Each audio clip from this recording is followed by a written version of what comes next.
2, 3, go. This week's episode of the Dark Room Podcast presents Unsolved Cold Cases.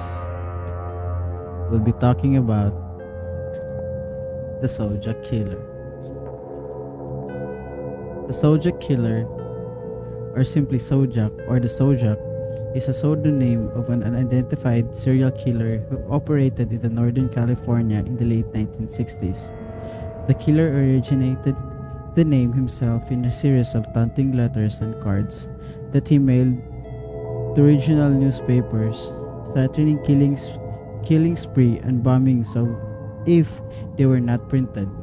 Some of these letters included cryptograms or cipher in which the killer claimed that he was collecting the victims as slaves for afterlife. The Zodiac murderer murdered 5 known victims in San Francisco Bay Area between December 1968 and October 1969, alternating among rural, urban, and suburban setting. In chronological order, the known attacks took place in Benica, Vallejo, unincorporated Napa County, and the city of San Francisco proper. He targeted young couples, with two of them man surviving attempted murder. He also killed a lone male cab driver. The Zodiac himself once claimed to have murdered 37 victims, and he has been linked to several other cold cases, some in Southern California or outside the state. The San Francisco Police Department marked the case inactive in April 2004, but reopened it at some point prior to March 2007. The case also remained open in the city of Vallejo, as well as Napa County and Solano County. The California Department of Justice has maintained an open case file on the Zodiac murders since 1969. Although the Zodiac claimed to have committed 37 in letters to newspapers, investigators agree only 7 confirmed victims, 2 of them whom survived. Meron na tayong summary ka. Summary na yun na po yung natin episode. Thank you. Salamat sa mga nakinig. So yung natin, meron tayo dito may snack. May pasnack si Mayor. Baka naman tayo. So ito nga, yung topic natin for today is isa sa mga notorious na Pinakasikat. kumbaga after ng mga hardcore talaga na Jack the Ripper, ito yung mga sumunod Parang mga disipulo to eh. siguro Isa to sa mga disipulo. para dito they took dito parang inspiration kumbaga Oo. or parang ganun. Kasi yung the way niya i-taunt yung authorities is the same with Jack the Ripper. Oo, kasi nga with the letters and also sending it to the Media. to the media para mas maraming makaalam. Tsaka para mas mahirapan. I think yung pag-taunting mahirap, parang challenge, puzzling, parang kakaroon tuloy ng puzzle. But before that naman siguro, kailangan natin muna natin Knowledge muna natin the elephant in the room kung bakit tayo nawala ng almost, I think, 3 months. 3 months. Yung last natin is June pa. So, ano ba nangyari? Actually, 3 months exactly. Oo nga, kasi June 4. June 4, tapos ngayon September 5. Ano ba nangyari? Ay, hindi, oy. Next week pa to. Next week pa to, mas... So, ano ba nangyari? What happened? But, may lang, some circumstances na hindi natin hawak. Hindi lang hindi lang nabibigyan ng oras. Tsaka yung din, nagkaroon din ng, in a way, technical difficulty dahil nasira yung natin, nasira yung pang-record natin ng video. So, yun. Tsaka meron kami bagong roommate. Medyo naiilang kami gumawa ng video. Nahihiya pa kaming gumawa ng video. Shoutout na lang natin si Sir Miguel. Kasi makikinig to eh. Dati is kami lang dito, but now may bago na kaming roommate. So medyo nakakailang din gumawa ng video. Kasi nga, nasa dorm lang kami. So, yun. Shared space kasi. Shared space. So, luckily ngayon, 16 hours ata siya. Para sa atin, 12 hours. 12 hours ba? Until 7. So, yun. 7 to 7 yata si Sir Mick. Yun. Going back, para hindi na masyado humaba yung ano natin. Kasi medyo matagal-tagal, medyo mahaba-haba tong ano natin. So, the topic natin for today is yung the Zodiac Killer na ano, na isa sa napaka Very infamous na ano na character. I mean, tama ba character? Na terrorized Oo. during the 1960s. Late Late 1960s. 60s. So, Late 1960s. So, yan. Isa sa mga naging victim niya, well, according to the police sa investigation nila is kinakalt lang nilang 5 only yung total na pinatay. victims of the Zodiac Killer. But yun nga, as na mentioned kanina is yung Meron kiniklaim niya is na around 37. Pero meron siyang tag dito. Score. May log. So ito, isa sa mga naging victim niya is nangyari dun sa Lake Herman Road. Ito the Lake Herman Road murder. The first victims of the Zodiac Killer was the shooting of 2 high school students, Betty Lou Jensen and David Arthur Faraday, on December 20, 1986 at Lake Herman Road. The couple was parked on a known lover's lane at around 11:15 p.m. and was later found dead shortly around 11 p.m. and was found by Stella Burge, who lived nearby. According to initial investigation, the killer might have parked beside the couple, exited his car and walked through the victim's car and possibly ordering the couple to go out to sa sasakyan nila. It appeared that the Jensen had exited the car first, but when Faraday was halfway out, the killer shot him in the head. Jensen, on the other hand, sustained 5 gunshot wounds at her back as she fled away from the killer. So medyo familiar tong natin, familiar yung manner ng pagpatay niya. More on sa female. If familiar kayo kay Ted Bundy, parang ganito yung niya. Naghahanap siya ng parang sa mga sulok-sulok yung niya. Secluded. Siyempre naman kasi kung doon siya papatay sa mga edi mahuli siya kagad. So, according dito sa nabasa natin, medyo brutal yung yung pagpatay. I mean, may hindi pa brutal na pagpatay.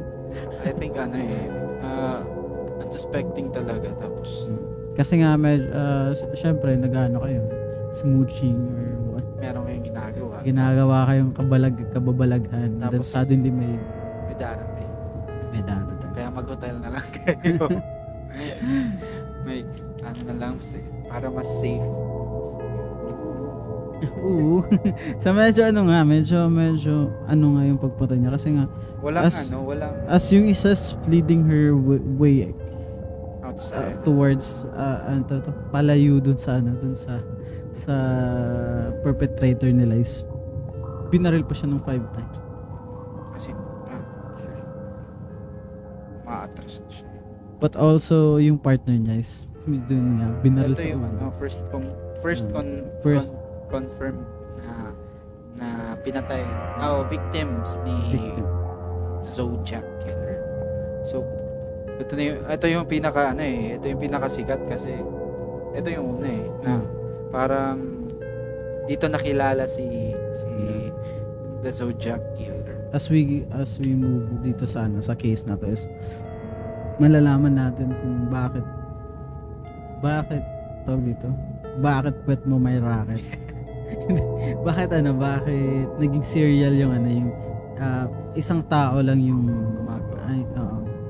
Tapos naging suspect dito sa mga killings na to. So, yun. kasi itong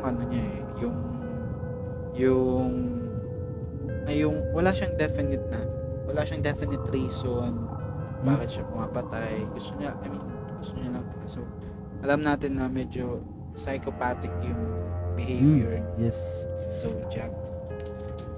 So, the next, Maybe because no, napaka early pa. I mean, wala pang commonality yung mga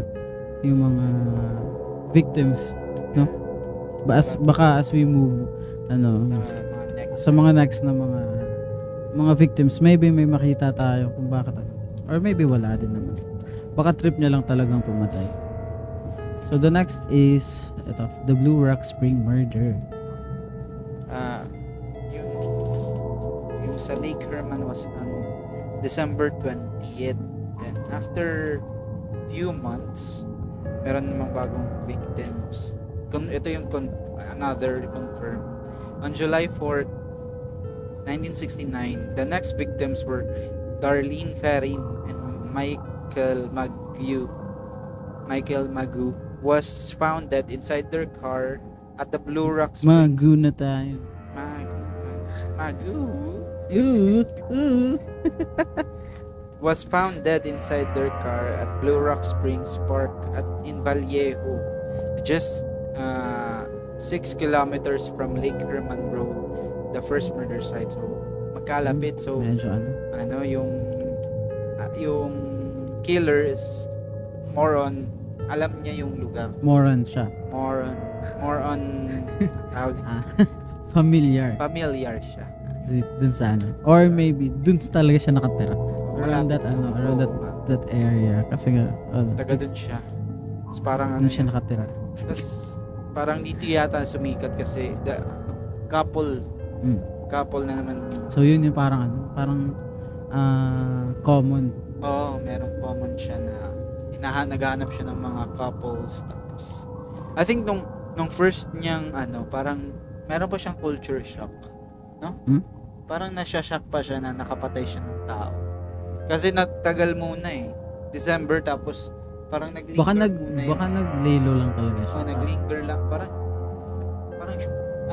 parang first time niyang nakagawa nun, tapos try ko nga ulit. Kasi- Hinanap-hanap niya. Kasi dito sa mga sumunod na na magkalapit na sila.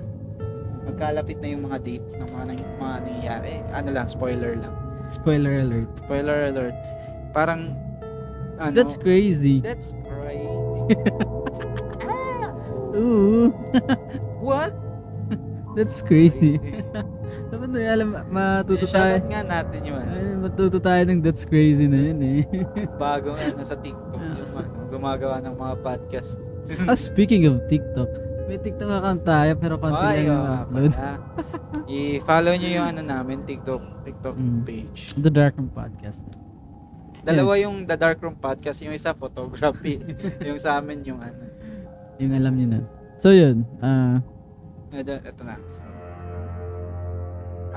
A car parked ito na yung parang same din, no? As testimony by the victim. A car parked behind them, approaching the passenger side door, carrying a flashlight and a 9mm Luga. Parang yun parang luga. Dito sa taiga. Luga. Hindi, yung yan sa German, Luga. Parang Luga. Tama. The killer directed the flashlight into Magu's and Feren's eyes before shooting at them.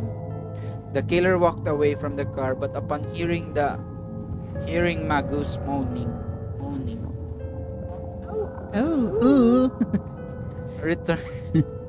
returned and shot each victim twice more before driving off. Ferin was pronounced dead. The girl was pronounced dead at the hospital, while Magu survived the attack despite being shot in the face, neck, and chest. So, din, no? Parang wala din talaga siyang yung intent talaga is to kill. Papatayin niya talaga yung Kasi But fortunately, nabuhay nabuhay yung guy, si Michael. And he gave the first description tungkol Dun sa ano, kay the Zodiac oh. Killer. Ito siya. So I think wala pa naman talaga siyang pangalan. I mean identity Oh. at that time kasi wala pa namang suspect, at the same time wala pa rin nagpapakilala Oo nga. kung Tapos sino siya. Parang hindi pa yata nila na ko-connect or baka separate consider na. na nila na isolated lang. So Magu described the attacker as a 26 to 30 years old, 195 to 200 pounds or more, 5'8" in height, white male with short light brown curly hair. So yun yung first Description ni parang Zodiac yung Killer. sa cartographic sketch kumbaga. Ito na ba yung famous na sketch nung Oo, yung dito na ba yung natin sa nakita? internet.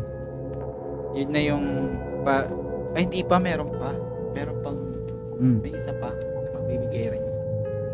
Kasi hindi siya very clean gumawa ng Maybe I mean dun sa pagpatay. Hindi. I mean maraming nakakita sa kanya. Di ba? Maybe ini-expect niya talagang mapapatay niya yung mapapatay na yung victim, but ayun na nga. Yun yung pagkakamali niya. Pero hindi pa rin. Eto na. On July 5th, 1969 at 12:40 Ito the next day lang to. A man phoned the Vallejo Police Department to report and claim responsibility for the attack at both Lake Herman and Blue Rock Springs. So eto na. Dito na parang na-formulate ng mga police na may connection. It's a series of crime done by a single person, single perpetrator. Maglulok tayo. Speaking of which, mura lang pala daw yung 15K lang dito sa Tacloban. Yung monthly? Hindi, SEM. Per SEM? Oo. Parang Pwede ka naman mag-law. Workings. Lolo. Maglolo dito. Libre lang. Download ka lang ng PH. Mag-search ka lang. The police traced the call to a phone booth at a gas station few miles from Vallejo Police Department. And in August 1, 1969, 3 nearly identical letters was sent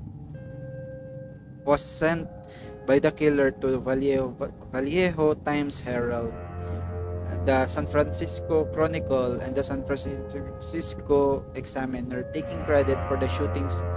Each letter included 1/3 of 408 symbol cryptogram which the killer claimed contained his identity. Ito na yung mas nag-skyrocket yung infamy ni Zodiac kasi nagbigay siya ng mga puzzle, mga cryptogram na kailangan i-decipher ng mga police.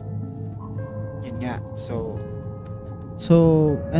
dito lumalabas din na talaga siya sa ginawa niya. I mean, fully aware, not only parang nagawa niya lang dahil sa wala lang. Parang gusto na talaga yung intent, tsaka alam niya yung gagawin niya. Kasi hindi naman siya yung parang pumatay lang tapos parang natatakot na baka mahuli. That's crazy.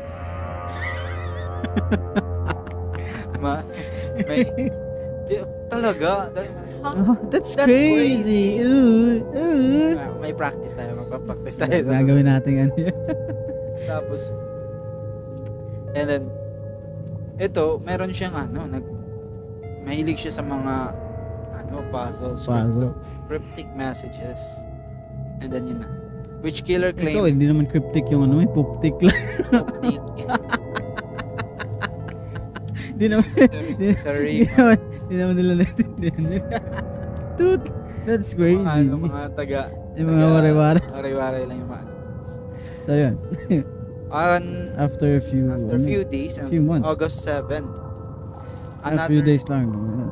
another letter was received at the San Francisco Examiner with the salutation, "Dear editor, this is the Zodiac speaking." So This- parang ano talaga, ano? Parang dear boss ng mga letter. Oo, parang Dear boss. Ano kay Jack the Ripper. Parang ganun talaga yung dating eh. parang ano, meron siyang gusto niyang sumikat. Mm-mm. Meron siyang Baka idol niya talaga si ano, Si Jack the Ripper. Jack the Ripper. This was the first time the killer had used this name for identification. The letter was a response to Chief Stilt's request for more details that he would prove he had killed Faraday, Jensen, and Ferret. In the letter, the killer included details about the murders that had not yet been released to the public, as well as a message to the police that when they crack his code, they will have me. Oo. So ano talaga, ano? Catch me if you can. Napaka-confident niya dun sa ano, sa ginawa niyang code na walang makaka-decipher. Ito. Well, that's crazy. Hindi. Wow. That's crazy. Ito. And then after on August 8, 1969, after his letter, Donald and Betty Harden of Salinas, California cracked the 408 symbol cryptogram. It contained a misspelled message in which the killer seemed to reference the most dangerous game. The author also said that he was collecting slaves for his afterlife. No name appears in the decoded text, and the killer said that he would not give away his identity because it would slow down or stop his slave collection. Naghanap siya ng mga slaves sa Afterlife. babaon siya. Ito yung there's Dito na yung letter na na-decode, I think. Letter. Ito I quote, I like people. I like killing people because it is so much fun, and it is more fun than killing wild game in the forest, because man is the most dangerous animal of all to kill. Something gives me the most thrilling experience. It is even better than getting your rocks off with a girl. The best part of it is that when I die, I will be reborn in paradise, dice with a C in it, and all of I have killed will become my slaves. I will not give you my name because you will try to slow down or atop my collection of slaves for my afterlife. And then there's a word na have you ever search na lang Nahirapan na silang ma-decode yung ano. yung last word. Parang nandito yata yung pangalan. Baka yung pangalan niya, to 150, parang... Metipiti. Parang nandito yung pangalan niya. Hindi na nila Nahirapan na sila mag-decode. mag-decode. So, yun yung first letter Na na-receive. na-receive. I think pag second na. Hindi. Kasi ba yung yun na yung pinadala. Hindi, ito yung 408. Yan yung pinadala sa mga Ito yung yung first tawag nyo to, nagki-claim lang. nagka-claim lang siya na I am the Zodiac. Ito yung first niyang letter. Okay. So right after nun is ito na nga. Teka, Tama na. parang hindi ba? Yung i-analyze muna natin yung letter niya. Mas enjoy niya yung pagpatay kaysa makaano ka ng babae. So lalaki siya. Maka-chubles. Maka-chubles. Cubles. So yun. Right after nun is ito naman the Lake Berryessa. Tama ba? Berryessa murders. On September 27, 1969, the Pacific Union College students Brian Hartnell and Cecilia Shepard were picnicking at Lake Berryessa when a white man about 5 feet 11 inches, weighing more than 170 pounds, at the red corner, sasabihin ko pa lang na the blue corn, approaching them wearing a black Cushioner type hood. Meron ba ganun? Hood with a clip-on sunglasses over his eye holes and a bib-like device on his chest that had a white 3 by 3 inch cross circle symbol on it. He approached them with a gun which Hartnell believed to be a 45. I don't know. So, I think meron na tong may sketch na ito eh. Yung itong yung dinescribe na to yung costume na with the crosshair na na logo. The killer had brought a pre-cut lens of a plastic clothesline and told Shepard to tie up Hartnell before he tied her up. So medyo different yung yung pagpatay niya dito kasi like before is right there and there pinapatay niya. Ito meron pa siyang parang nag-costume siya kasi alam niya na buhay si Mag. So medyo may na siya. Parang nag-iingat siya kasi nakita siya may uminom siya ng biogesic. Ingat. So yun. The killer checked and tightened Hartnell's bond after discovering that Shepard had bound Hartnell's hands loosely. Hartnell initially believed this event to be a bizarre robbery, but the man drew a knife and stabbed them both repeatedly. So, iba nga kasi before is binaril niya. Dito talaga is inano niya yung pagpatay talaga. Hartnell suffering 6 and Shepard 10 wounds in the process. The killer then hiked 500 yards back up to Knoxville Road, drew the cross-circle symbol at Hartnell's car door with a black felt tip pen and wrote beneath Vallejo 12-20-68 746 or baka date ata ito eh. December 20, 1968 July 4, 1969 September 27, 1969 tsaka 6:30 by knife. At 7:40, the killer called the Napa County Sheriff Office from a paid telephone to report this latest crime. So siya rin nang nag-report sa sarili na. The caller first stated the operator that he wished to report a double murder, before stating that he had been the perpetrator of the crime. The phone was found still off the hook. Detectives were able to lift still wet palm print from the telephone, but were never able to match it to any suspect. After hearing the victim scream for help, a man and his son who were fishing in a nearby cove discovered the victims and summoned help by contacting park rangers. The Napa County Sheriff deputies Dave Collins and Rayland were the first law enforcer officer to arrive at the crime scene. Shepard was conscious and when Collins arrived, providing him with a detailed description of the attacker. Shepard died 2 days later, but Hartnell survived to recount his tale to the press. Napa County Detective Ken Narlow was assigned to the case from the outset, worked on solving the crime until his retirement for the department in 1987.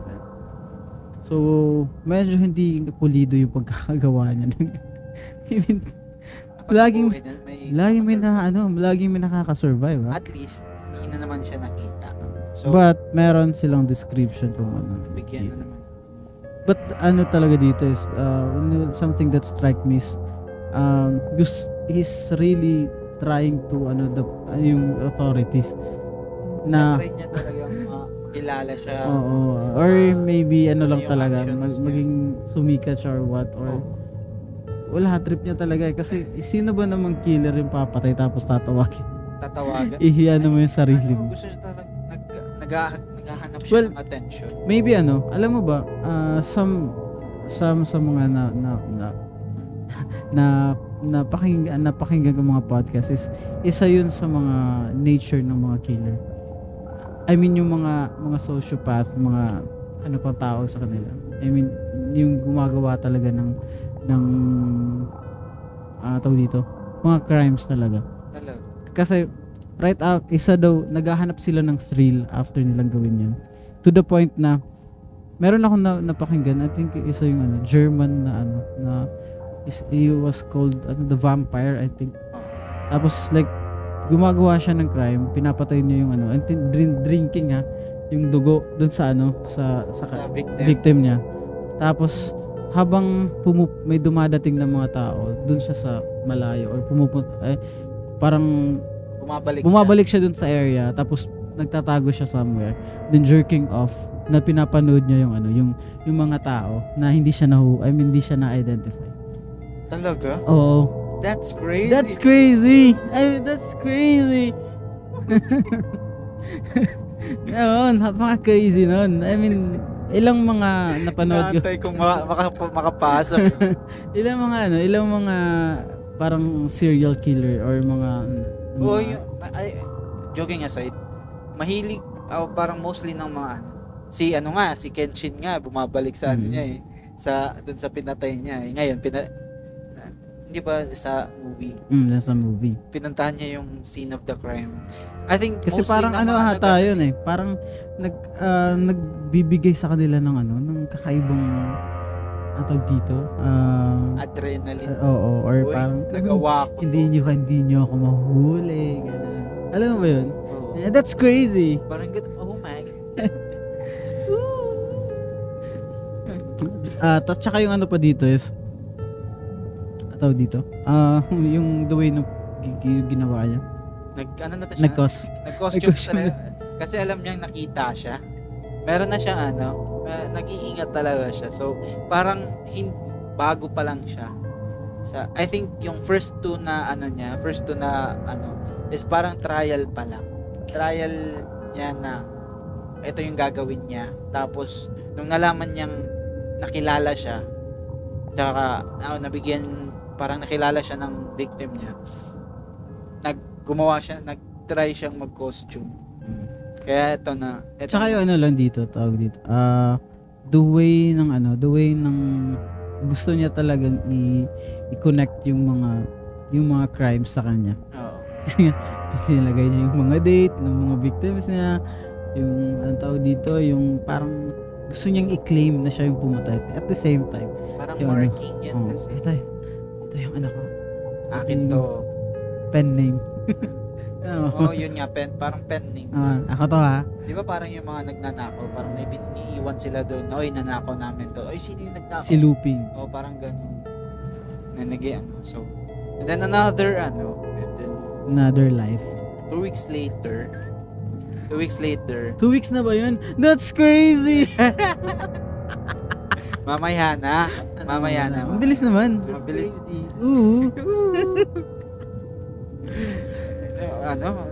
Tumatawa-tawa tayo, tas seryoso masyado yung natin. So, after sa Lake Berryessa, di ba? Tama. Sa Lake Berryessa murders. Ito on October 11, 1969.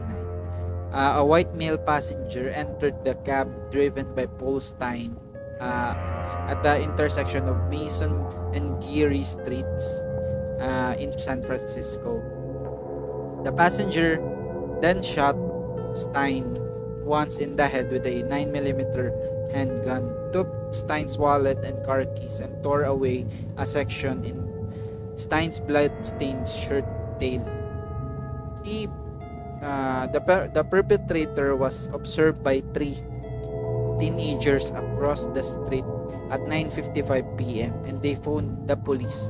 While the crime was in progress, they observed a man wiping the cab down before walking away towards the Presidio, 1 block to the north.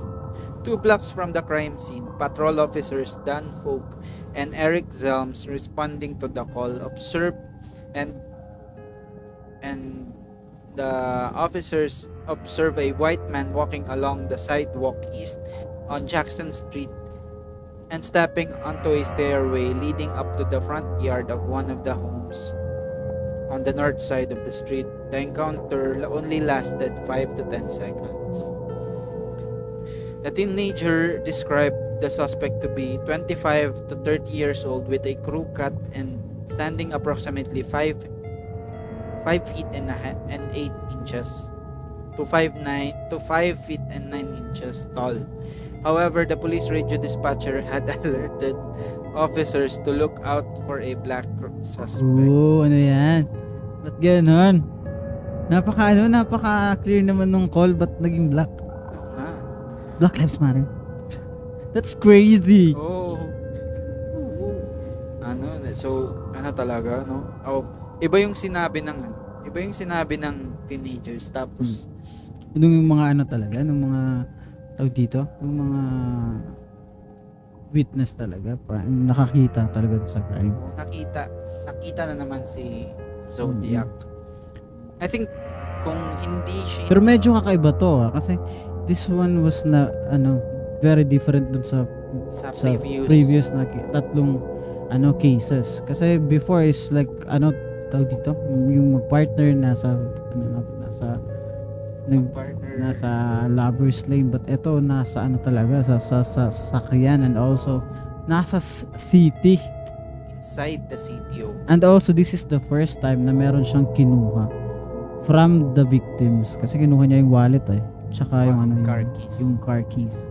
Maybe throwing off yung mga police na ibang tao to, o Baka hindi nila na-connect. baka gusto niyang Pero ito yung pinaka-closest na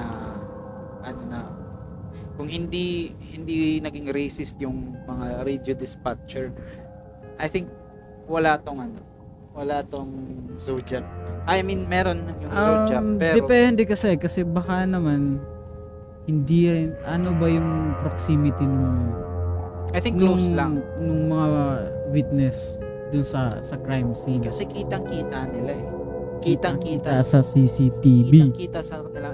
Kasi pagkakamali lang talaga ng miscommunication yung nagawa. Tsaka very racist. Kasi bakit sila yung sabi is white guy, tapos ba't pinapahanap ng Or black? maybe lang to, maybe another case lang to nung parang dysphoria or what. Kasi nga marami na yung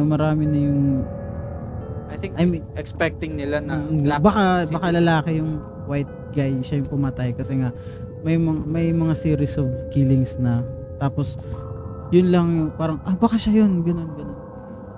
Well, hindi natin alam.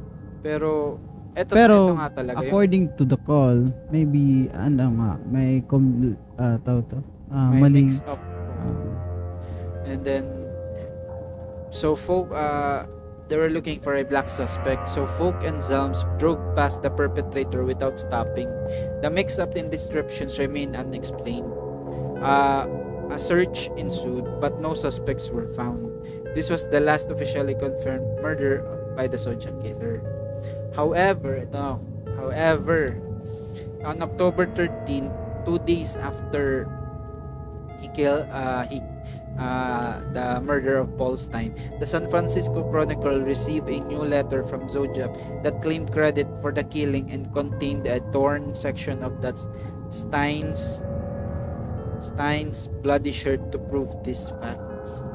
So siya nga yun. Nagkamali nga talaga yung communication by the dispatcher. Tsaka yung kasi nga tawag dito, yung mga prime na mga tawag dito witnesses, yung claim nila is a white dude, ganito, and almost lahat ng nabuhay na ng mga witness o ng mga victims is pare-parehas yung description. So yun nga talaga yung nangyari doon. There's a mixed up dun sa pag-relay ng information ng police tsaka yung dispatcher. I think racist talaga yung 1960s. Medyo pa naman talaga. Black lives. I mean, pa talaga to dito. Very common. Tsaka the 90s, the 60s was very different from sa time natin eh. Kung sa time natin is medyo na-experience pa yan, what more na lang yung kanila. nangyayari sa kanila. And then on October 14, the Chronicle received another letter from the Zodiac, this time containing a swatch of Paul Stein's shirt tail as proof he was the killer. It also included a threat about killing school children on a school bus.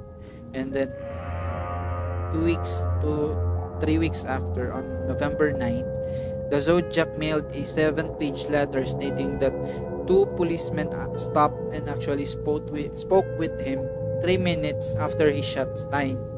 Excerpts from the letter were published in the Chronicle on November 12, including the Zodiac's claim. The same day, Officer Don Folk wrote a memo explaining what had happened on the night of Stein's murder. Oy, so parang nag-defend kagad si Don Folk. Kasi alam nila sila yung mababalingan ng sisi kasi nakausap na nila tapos iba yung hinanap nila. Ay, yung ano lang dito is, ano ba to? Well publicized ba to? Meaning, nung, tawag dito, bago siya nagpadala ng mga letters, na-publish ba ito yung story nito, gano'n. So, most likely, malaki din kasi yung, well, kung siya nga talaga yung killer. I mean, yung nagpadala ng letter is most likely siya talaga yung killer kasi nga meron siyang mga evidence with him. Pero like dun sa Dahlia case na may mga poster na gumagawa ganun.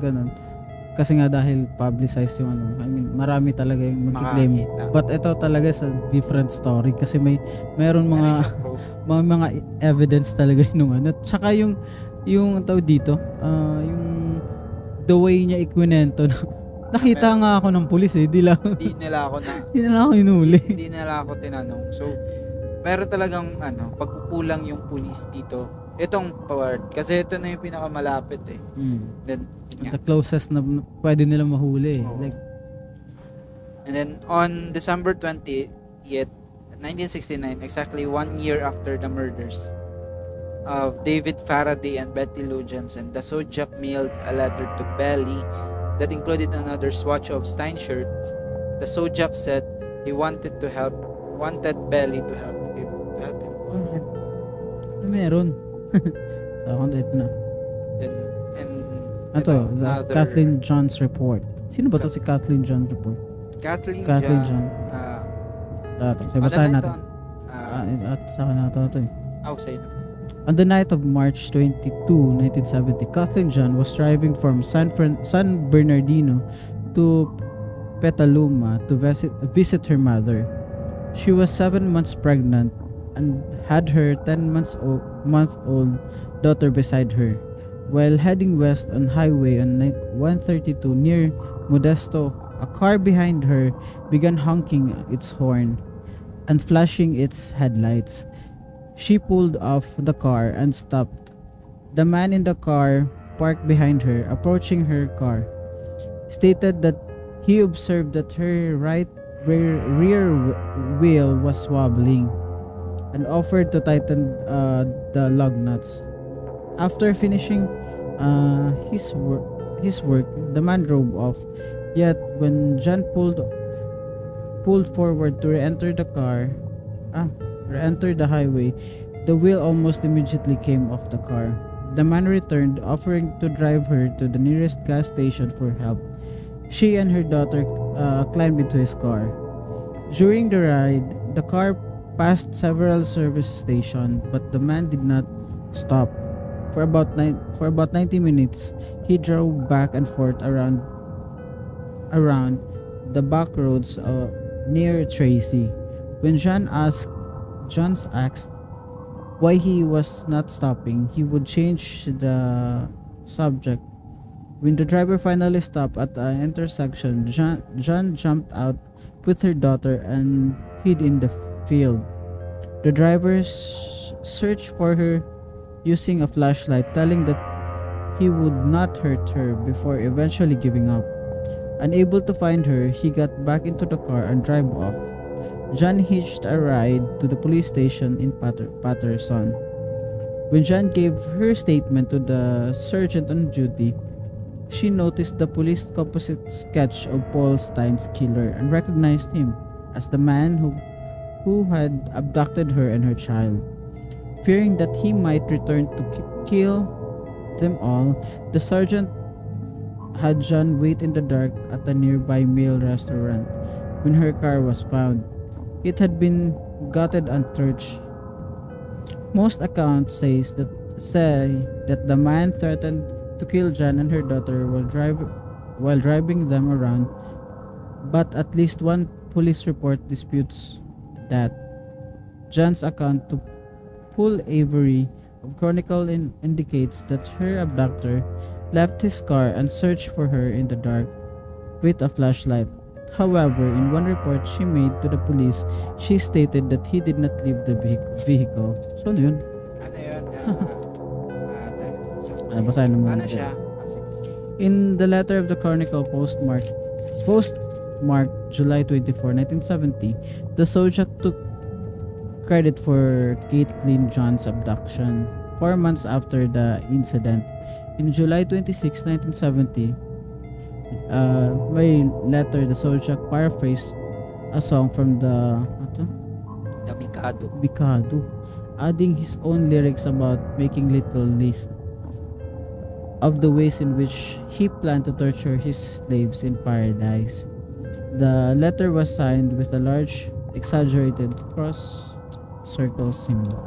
So yun nga si Kathleen Johns was one parang maraming old cases regarding, pero ito yung parang mas close na Dun sa may kay account Zodiac. Kasi ito lang yung clean name ni Zodiac na after sa murders mga niya. murder killing spree, diba? Na parang link siya sa iba-iba, pero Kathleen John was only the one that he claimed na siya yung gumawa, na hindi niya napatay,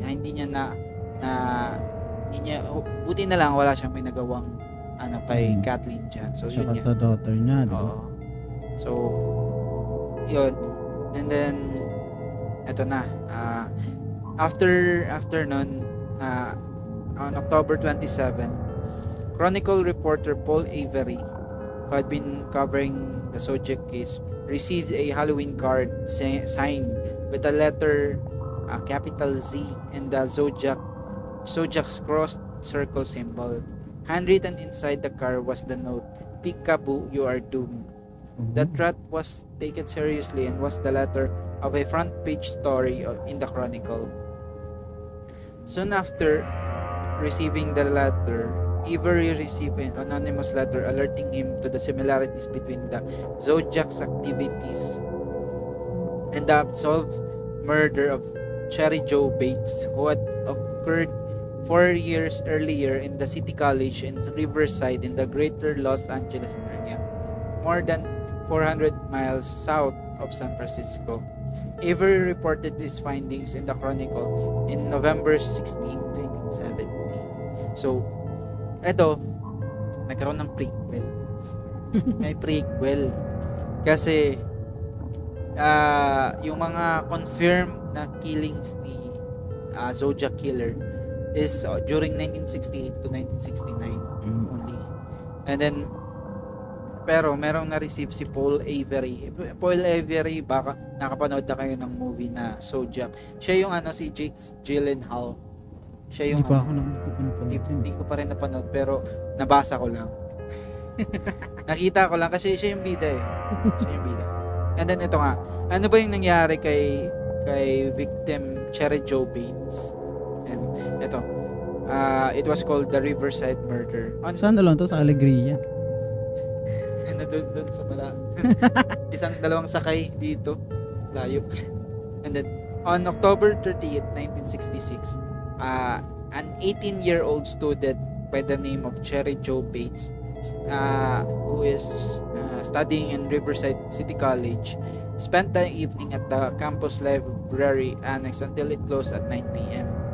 Neighbors reported hearing a scream around 10:30. Bates was found dead but Bates was found dead the next morning. A short distance from the she was found a short distance from the library between two abandoned houses slated to be demolished for campus renovations. And then a month later, on November 29, 1966, nearly identical typewritten letters were mailed to the Riverside Police and the Riverside Press Enterprise titled The Confession. This is my Confession. And then I can't get down. And then kita. Ang iba ata yun, ha? Nag-ibang kanta. Ibang kanta yun. The author claimed responsibility for the Bates murder, providing details of the crime that were not released to the public. The author warned that Bates is not the first and she will not be the last of foreshadowing. And in December 1966... Prequel nga. Prequel na prequel to. Prequel nga. In December 1966, a poem was discovered. Aray ko! Na poem. Napoem ako.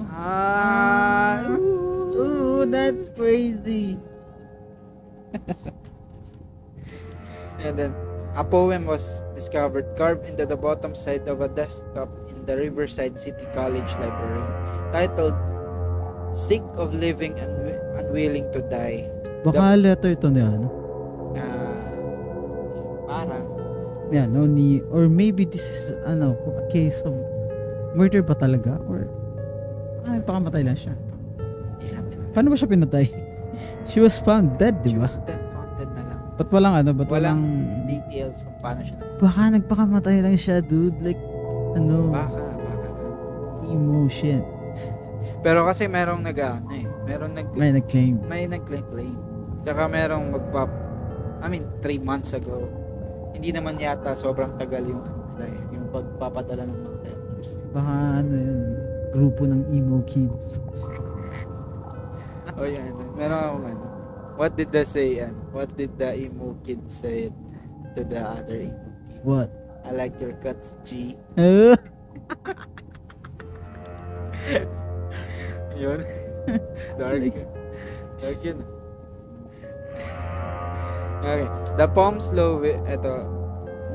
poem's language and handwriting resembled that of the Zodiac letters. Yung mga symbols, cryptic passages. It was signed with what were assumed to be the initials RH. O parang hindi pa niya yata sure yung identity niya dito. Hindi pa niya na RH. tawagin niyo yung Zodiac. Parang the RH Killer. From now on, I'm the Zodiac boy. Yung itong 1966. Hindi ko kayo sasagutin. Like, RH. tawag niya ako. Come on, dude, let's go. Call me Zodiac. Zodiac, let's go. Come on. During the 1970 investigation, Sherwood Memorial, California's top question documents examiner expressed his opinion that the poem was written by the Zodiac. So, may connection. Parang after malaman ni Paul Avery na merong connection si etong kay Cherry Joe Bates, na nakita nila na parang na-open yata yung Cherry kay Bates. Baka kasama siya dun sa killing sa mga victims. And on April 13, 1967, exactly 6 months after the Bates murder, Bates' father Joseph, the Press Enterprise, and the Riverside Police all received nearly identical letters in handwritten scroll. The Press Enterprise and police copies read, Bates had to die there and there will be more. Had to die, there will be more. End quote. With a small scribble at the bottom that resembled the letter Z. So parang ayaw na ng RH. Z na naman. Parang pangit naman ang RH. Yung parang Red Horse ka. Joseph Bates, the father of Cherry Joe, has the message, she had to die, there will be more. This time without a Z signature. Parang napagod siya. Sulat ng Z. Then on March 13, 1971, 5 months after Avery's article linking to the Zodiac to the in ay hindi to the Riverside murder, the Zodiac mailed a letter to the Los Angeles Times. So yung layo. Ay hindi, malapit lang pala. New York yung iniisip ko. In the letter, he credited the police instead of Avery for discovering his Riverside activity. But they are only finding the easy ones. There are a hell lot of more down there. Meaning, nagbigay siya pa siya ng mga Meron pang mga clues dun sa Riverside Library. So, the connection between Cherry Joe Bates, Riverside, and Zodiac remains uncertain.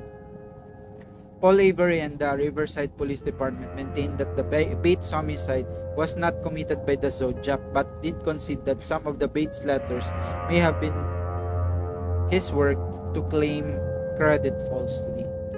Kasi parang na-public na yata yung nangyari. Tapos alam niya. So I think pero hindi naman ako yun parang ganoon. Akin na lang yan. Ako na lang yan. Pero hindi natin alam. Naman. So ito, the Lake Tahoe. Ano ba to? Parang Lake Tahoe murder. Murder din. The Lake Tahoe murder. You know, I like Tahoe. Kumakain ka ba ng I like Tahoe. Tahoe. I like Tahoe. I like Tahoe. Ay. On March 22, 1971. A year na to, di ba? 96 na lang. 2 years after nung ano. Nung 1970 kasi yung claim ng mga identified na mga murders. A postcard to the Chronicle addressed to Paul Avery and believed to be from the Zodiac appeared to claim the responsibility of disappearance of Donna Lass September 6, 1970. Made from a collage of advertisements and magazine lettering, it featured a scene from advertisement from Forest Pines condominiums and the text Shara Club sought victim. Ano to? Parang yun, may Shara Club. Doon sa letter. Sa greeting cards, meron siya mga pinadikit. Na ito yung mga nakalagay. Peek through the pines, past like Tahoe areas, and around in the snow. The Zodiac cross circle symbol was in both the place of the usual return address at the lower right section of the front face of the postcard. So meron ting yung signature niya, kumbaga logo. Last was a nurse at the Sahara Tahoe Hotel. Tama ba? Nurse at the Sahara Tahoe Hotel and Casino. Ba't ka nagtanong? May nurse ba sa Kaya nga may nurse na saan? sa hotel niya? Tama ba? Yun lang yung nabasa ko kanina. Ba't nurse siya doon? Ginagawa niya doon. Baka may infirmary doon saan? Baka. She worked until about 2 a.m. on September 6, 1970, treating her last patient at 1:40 a.m. Ano ba yung pasyente siya nakalauna? Nasa hotel. Later that baka merong swabbing. Later that the same day, both last employer and her landlord received phone calls from an unknown male falsely claiming that Lass had left the town because of a family emergency. Lass was never found. What appeared to be a grave site was discovered near the Claire Tapan Lodge in Northern California on Sierra Club property. No evidence had been uncovered to definitely connect the disappearance to the Zodiac Killer. So, bakit ba't parang Kasi wala lang? Dahil dun sa letter. Na-receive niya, di ba? So, after nun, meron pa din ibang mga murders na nilink dun sa sa Zodiac Killer. Pero like, wala na tong di ba? Hindi na to like, I think hindi na sila proven na. I think parang dahil may dahil may letter ganun. Ayan lang lahat. I think parang ginagaya na nila si Zodiac. Ito naman is the Santa Barbara murders. In the Vallejo Times Herald story appearing on November 13, 1972, Bill Baker of the Santa Barbara County Sheriff's Office postulated that the 1963 murder of a young couple in northern May Santa prequel Barbara must be prequel dun sa prequel. Ito yung tawag dito, Star Wars. Nung Star Yung Wars. Star Wars. Ano yung pinakauna ng Star Wars? Ha? Yung pinaka prequel ng Star Episode Wars. 4. Oh, hindi, yung episode 1, 2, Episode 3. 1. Pang ano na yun? Pang ilang movie na yun? Pang-apat. Ito na yun. Ito siya. Ito yung prequel ng prequel. Ano yun eh. Nauna yung mga present, tapos ito na binalik na yung prequel.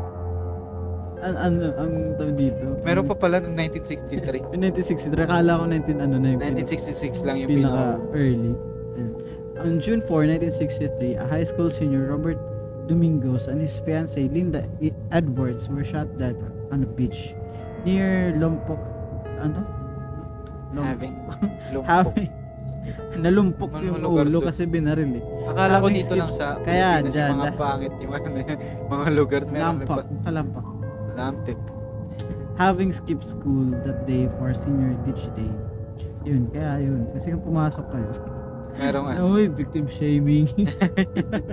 The police believed that the assailant attempted to bind the victims, but when they freed themselves and attempted to flee, the killer shot them repeatedly in the back and the chest with a .22 caliber weapon. Same ba? Ay hindi, medyo magkaiba-iba kasi may 45, diba? Oo, iba-iba yung Dun sa may 45, may 39. May 9mm. So marami yun. Marami siyang baril. The killer then placed their body in a small shop and then tried unsuccessfully to burn the structure to the ground. So, ito dito.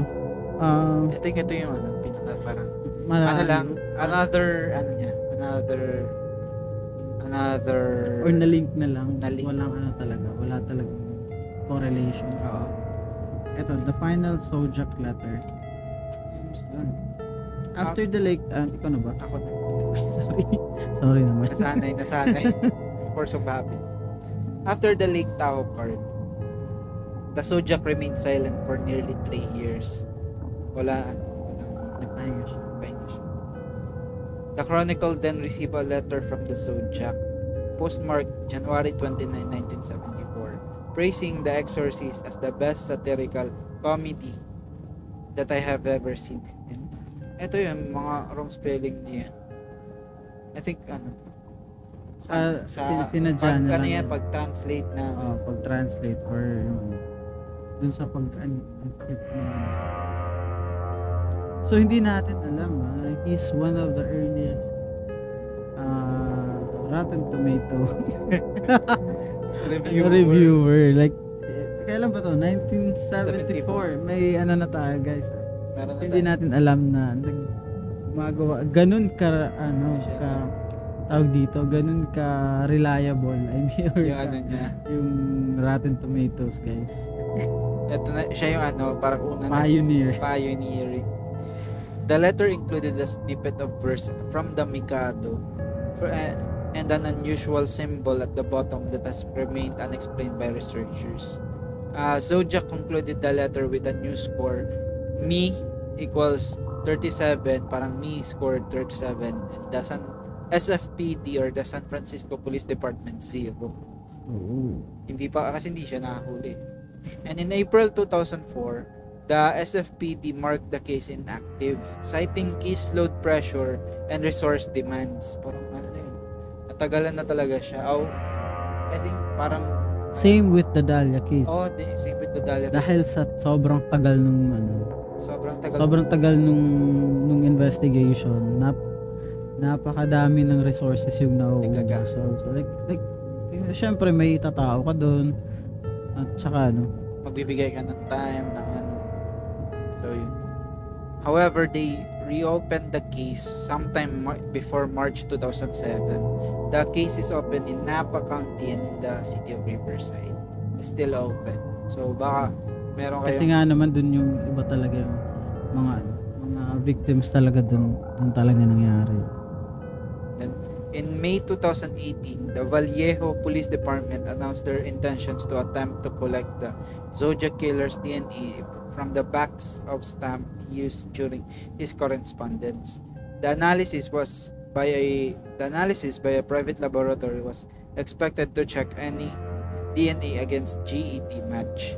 It was hoped that the Zodiac Killer may be caught in a similar fashion to the Golden State Killer, State Warrior, Golden State Warriors, Stephen Curry.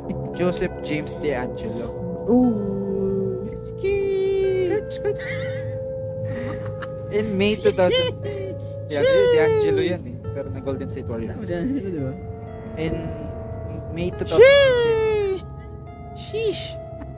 A Vallejo police detective said that the results were expected in several weeks. However, as of May 2021, no results may have been. Parang SRA lang natin. Wala pa rin. Ilang weeks lang daw, 2018. Ay, para pwede tayong mag-grant. Pwede tayong mag-grant dito kasi wala nang may nakita. Ano, tangina nyo. Pinarak nyo na kami. Okay. So, eto dito na tayo sa point na meron silang suspect. I think sa tagal span ng hanggang ngayon. Hasta ngayon. Hasta la vista, baby. Ano na lang, waray lessons. Hasta means hanggang. Hindi. Ang tama. Hanggang ngayon, wala pa rin Tapos marami silang suspect talaga. Pero one stood above the rest. Siya yung parang outstanding. Oo, siya eh. Parang sinabi mo na yung sinabi ko eh. So, in Robert Graysmith's book Zodiac, he claimed and advanced Arthur Leigh Allen, who died in 1992. Leigh Allen. Leigh Allen Yung pinakamagaling na 3-pointer. Leigh Allen. 4-3. Isip ko yung kapatid ni Sir Joven. Leigh Allen. Okay. Right. As a potential suspect based on circumstantial evidence, Allen had been interviewed by the police from the early days of the Zodiac investigation and was subject of several search warrants over a 20-year period. Nakakaano naman ito. Parang palagi siyang sinesearch. Para palagi, nandito na naman kayo. Ano naman kailangan nyo? Ano ba naman guys? Leave me alone. For over 20 years. You're crazy. Hanggang 20 years, meaning bago siya mamatay, nagsusearch sinesearch pa rin siya. Well, baka naman talaga na merong may mga nakita silang mga hint dun sa yun nga, circumstantial evidence don't stand sa court. Then, in 2007, Graysmith noted that several police detectives described Allen as the most likely suspect. Uy, napakarami nag-like sa kanya. Likely. I like you. And Detective Dave Toshi said, as soon as that guy, eto si Dave Toshi, baka may nakapanood. Siya si Mark Ruffalo dun sa nabasa ko lang sa Wikipedia. Ooh. Mapanood ko nga yan. Nasa Netflix ba yan? Ano title nun? Zodiac. The Zodiac. Panood ko nga. Ano na rin yan natin? Oo nga. Parang gusto ko na rin pero kasi nandito na spoiled na tayo. Pero I think parang maganda din kasi. Speaking of, may movie din si Elijah Wood kay Ted Bundy. No God, no man, no God. No God, no. Released nung 28 ata. Last month. Try natin. Manood tayo. Papanoorin din natin. Dave Toshi said, as soon as the guy walked in the room, I knew it was him. Oh, may kaagad, no? Meron siyang hunch. He was sure he had him, but he never had a solid piece of evidence. Yun, parang rin sa Black Dahlia case. Parang nag-confess na pero walang evidence. Sabi nga dun sa pagkakulangan ng ebidensya.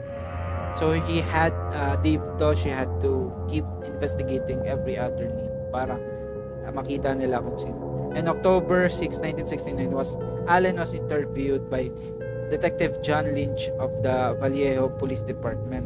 Allen had been reported in the vicinity of the Lake Berryessa attack against Hartnell and Shepard Ooh. on September 27, 1969. According to some Na-interview siya. na-interview. So, napasok. nandun siya nung area na yun. Sabi, ay, nandun ako nun eh.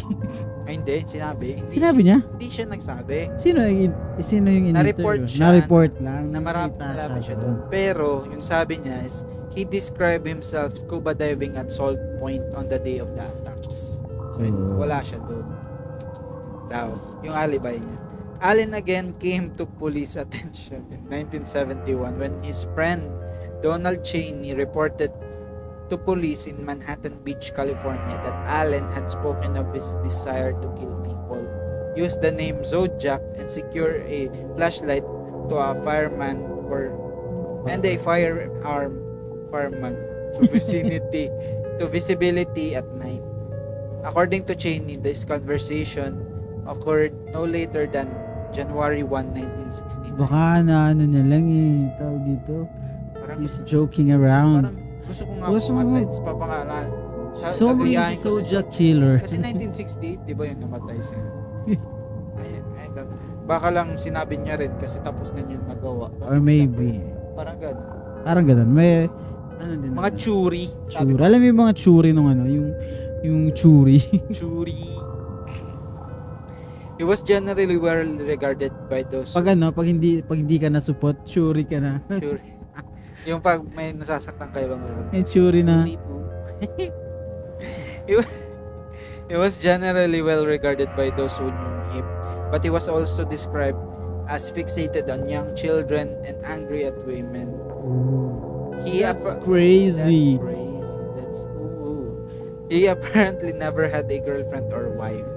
In September 1972, San Francisco police obtained a search warrant for Allen's residence, one of his many search warrants.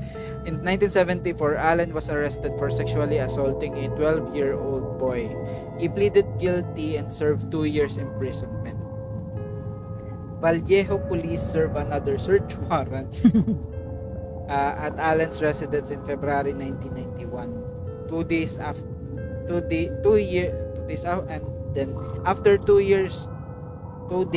after Allen's death in 1992, Sinuchwaran ulit siya. search warrant na naman siya. So, parang harassment na to. Vallejo police served another warrant and seized property from Allen's residence. In July 1992, victim Mike Magu identified Allen as the man who shot him in 1969 from a photo lineup saying, "That's him. That's the man who shot me." I know I think number 5 ain't nothing but number 3. tell me why. Chills. Very chills. Oh, I forgot. Ito meron nang nagsabi si Mike. well, medyo hindi rin naman kasi makaka-prove yun. Because nga, he was under, parang stress that time. So, maybe, nagmi-mixed up lang or Pero kasi 1992 na sila nagpaano eh. 1969. mahirap din i-prove Kasi- dahil dun sa kasi nga binaril siya eh. So paano ano yung tawag dito, yung state of his mind kumbaga. Pero I think hindi mo naman makakalimutan yung mukhang papatay. Well, medyo din naman yan eh, tawag dito. Magiging tawag dito, nakaka-suggest din naman yung itsura kumbaga. Kasi nga tawag dito, maraming nag-speculate ganyan. So, siya yan. Hindi natin alam. Pero yun nga, other evidence But, existed kasi nga, against dahil prime suspect. Witness yung so medyo may weight yung niya, yung claim niya. ito si talaga yan. Pero other evidence existed against Allen, Yun albeit entirely circumstantial, kaya yun nga hindi. Wala rin mangyayari. Pure Tanong nyo na lang kay circumstantial evidence. Tulpo. Kay Batas natin na Attorney Libayan. oo, na bakit hindi Hindi nagpa-progress ina-accept yung mga circumstantial evidence na Kasi nga, pag hindi ka pa na-circumcise, Marami sa kanila hindi pa sa circumcise. Then, a letter sent to the Riverside Police Department from Bates Killer was typed with a royal typewriter with an elite type, the same brand found during the February 1991 search of Allen's residence. He owned and wore a Zodiac brand wristwatch. Totoong brand yan. He lived in Vallejo. ito same actually na logo. Parang May ganun din, may cross. Parang tinignan niya tapos ito na lang yun. well, baka yung may-ari Zodiac. yung Zodiac no watch, siya yung talaga yung Feeling- killer. Pero feeling ko yata Tapos hindi ginawa- publicity stunt niya. Baka siya yung killer talaga. Kasi there's no good or bad There's always publicity. Palaging ano eh. He lived in Vallejo and worked minutes away from where one of the Zodiac victims lived and from where of the killings took place. So malapit talaga siya. In 2002, the San Francisco Police Department developed a partial DNA profile from the saliva on stamps and envelopes of Zodiac's letters. The SFPD compared this partial DNA to the DNA of Arthur Leigh Allen. Since neither test result indicated a match, Allen were excluded as the contributor of the DNA. So, eto na, DNA, hindi sila, walang connection. Well, dun sa Unsolved na episode ng BuzzFeed, may hobby daw si Ray Allen na ipalik yung stamp sa ibang tao. Tapos yun yung nilalagay. Baka yun yung ginawa niya na Diversion. The mind blown ka, Uy, no? hindi Naman, ko that's alam yan, crazy. Na that's crazy ka ba? Oo.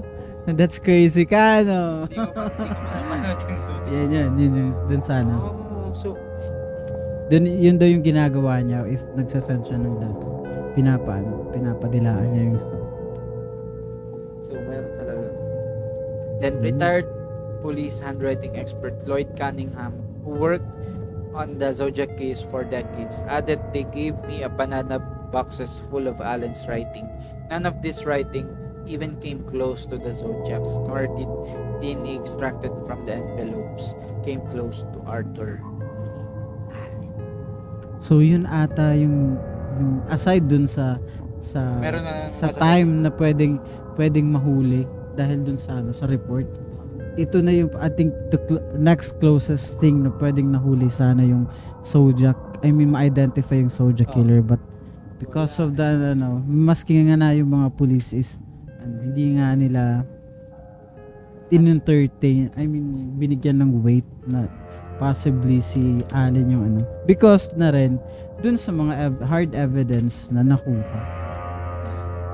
So with that was the Zodiac murder case will remain unsolved until further notice.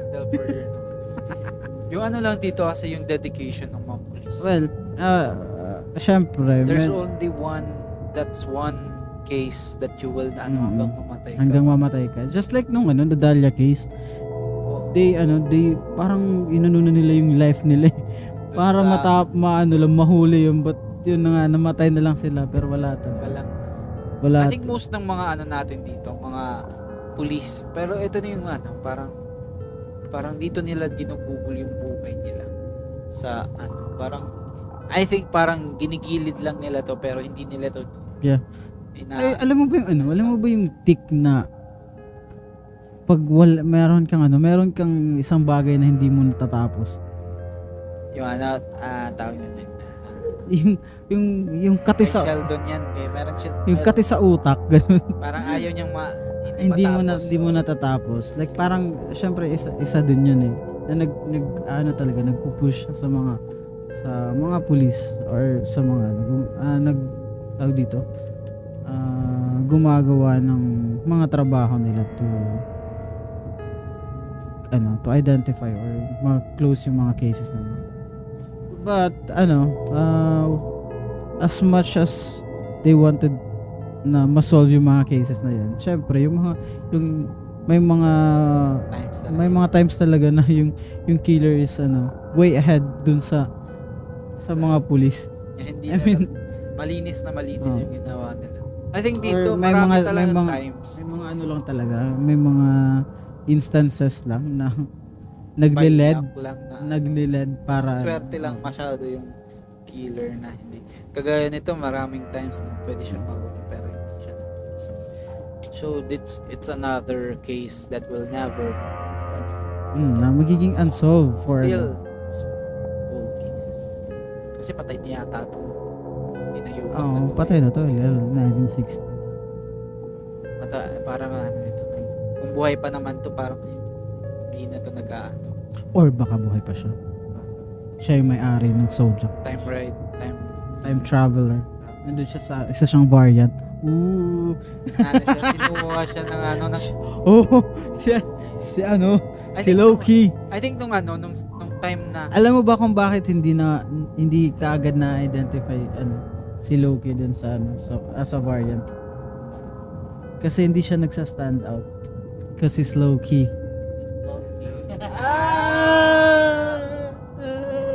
That's crazy.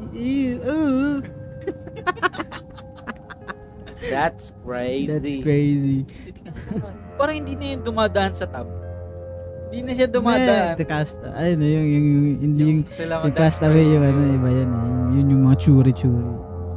Well, medyo napaka-intriguing ng case na to. Kasi nagbibigay siya of some sort na parang incompetence we can say. Incompetence sa authorities and also dun sa the way ginawa nung the Zodiac Killer yung mga killings niya. Pero I think may mga buhay talaga ganun talaga like may mga instances talaga may mga ganung mga tao. Yun yung trip nila sa life. Sabi pa nga natin sa unang series na hindi natin alam kung sino yung living the double life. Parang parang title yan sa crime sa CI, crime investigation. Parang familiar yan. So anyway, yan. That was the episode, guys. Welcome back. Woo! Babalik po ang inyong mga The Darkers, nandito na naman kami. The Darkers ba yung tawag? Darkers. Comment nyo nga sa sa mga nakikita. Well, meron tayong mga bagong mga listeners din naman na hindi tayo iniwan through nung 3 months na hindi tayo nagpo-post. Nandun sila quietly, low-key. Piniplay yung natin. Well, we appreciate lahat ng mga still and currently na nakikinig sa atin. Pagpasensyahan nyo na po kung paminsan-minsan umaabot sa point na nagiging napapabayaan natin yung show natin. Pero gagawin natin yung best natin to keep up sa mga episodes na pwede nating i-upload at mag-upload tayo ng mga episodes din naman. Yes. So yun, that was the episode, guys. This has been the Dark Room Podcast. We're your host. I'm Marky. I'm Rick. See you next week.